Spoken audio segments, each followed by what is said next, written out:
நடக்கிற இஸ்ரேல் போரில் ட்ரம்பை நல்லா சிக்க விட்டு சிங்கி அடிக்க வச்சுட்டாரு நம்ம நெதன்யாகு. அது எப்படின்னா, இப்போது ரஷ்யாவை தொடர்ந்து அடுத்ததாக நம்ம ஆள் இறங்கிட்டார். யார் அப்படின்னா, நம்ம ஆப்பச்சட்டியை கமுத்து போட்டு அதை வச்சு முடிவெட்டியிருப்பார் நம்ம குண்டு மனுஷன். இவர் தாங்க கிம்ஜாங்கு. அவர் இறங்கிட்டார்.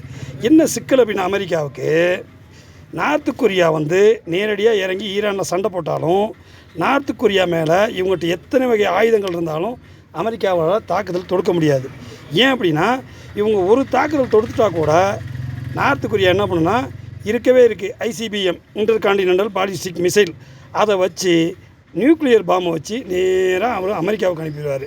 ஒருவேளை அமெரிக்கா அந்த அணுகுண்டுக்கு பதிலாக இவங்க அணுகுண்டை பிரயோகிக்கணும்னு நினச்சா நிச்சயமாக செய்ய முடியாது. ஏன்னா பக்கத்துலேயே இருக்கக்கூடிய சவுத் கொரியா நம்ம US ஆர்மிக்கு ரொம்ப ரொம்ப அவசியமானது.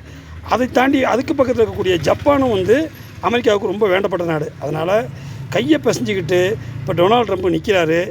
ஏன்னா இதில் போய் சிக்கிக்கிட்டு எந்த காலத்துலேயும் எந்த ஒரு ரூபத்துலேயும்